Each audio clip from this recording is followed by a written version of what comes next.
The First Fire, a Cherokee Story by Brad Wagnon and Alex Stevenson.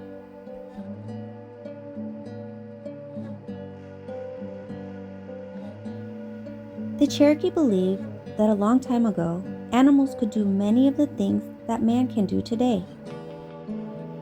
After the world was made, the Creator had placed the sun in the sky to mark the day the animals came down to live on the newly formed land.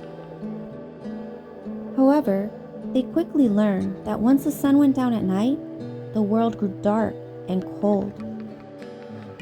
To the west, there lived Great Thunder and his two sons, the Thunder Boys. They saw the difficulty the animals were having. When they saw that the world was dark and cold, the Thunders sent lightning to the animals so that they could have fire to keep warm. The lightning hit a great sycamore tree on an island, causing it to burst into flames. The animals were amazed by the brightness of the fire and knew that they must have some for themselves. The animals held a meeting and decided that someone must journey to the island and bring fire back for everyone. Raven stood up and stretched, showing off his beautiful white feathers to the others. "I will be the one to bring the fire back for all of us," he proclaimed. However, when Raven flew near the burning tree, the heat from the fire kept him from flying too close. Raven flew over the great sycamore again and again, trying to decide where he could safely land. As he circled over the fiery tree, the heat scorched his bright white wings, turning them black. Defeated, Raven returned to the group where the owls were waiting for their chance to help.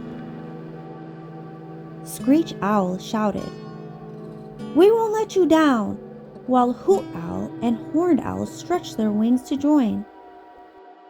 Screech Owl flew straight to the tree, determined to get closer than Raven had. Just then, a large blast of hot air blew upward into his eyes, causing them to become bright red. Watching this, Hoot Owl and Horned Owl decided to team up to get to the tree. However, when they got close, the smoke from the tree was so thick that it nearly blinded them. The ashes carried by the wind made white rings around their eyes. Hurt and scared, they flew back to everyone else. After watching what happened to Raven and the owls, no other birds would volunteer to fly to the island. Racer Snake slithered into the group. "I would like to try something the birds could not. I'd like to try to get to the fire from the bottom of the tree." The other animals eagerly watched as Racer Snake swam to the island and slithered towards a large hole at the bottom of the tree.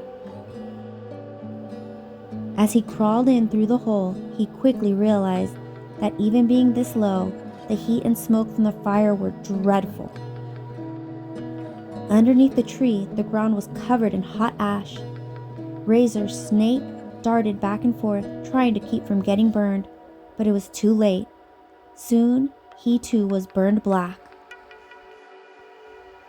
Watching from the cold safety of the group, Great Black Snake decided that he would also try to help. He crawled in front of the others and told them his plan. "I am very good at climbing. I will not try to the top of the tree or the bottom. I will get fire from the very middle."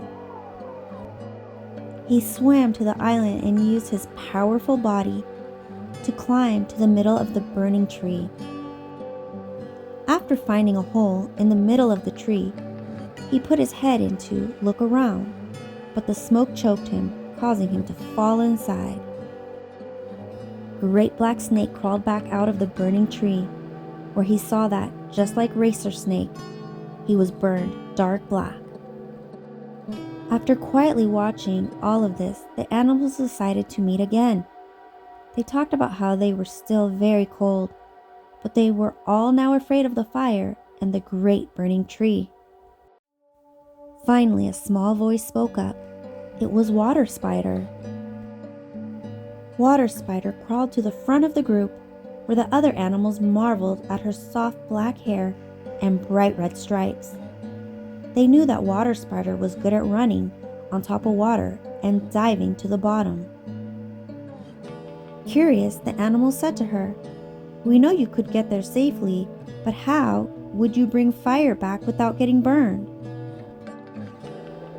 Water Spider quickly spun a thread from her body and then wove it into a bowl. The other animals watched in amazement as she then fastened the bowl to her back. Water Spider ran on top of the water all the way to the island, knowing that she would not try the top, bottom, or middle of the tree. Instead, she picked up a tiny burning ember from the base of the tree and placed it into her bowl. Then she crawled back on top of the water and returned to the group with her bowl on her back, safe and dry. When she returned to the group, the other animals cheered for Water Spider. Because of her, they were able to use the tiny coal she had brought back to make a fire that was large enough for everyone. Thanks to Water Spider, this is how fire came to the world. To remember that she was both brave and smart, you will always see her with a tusty bowl on her back. The end.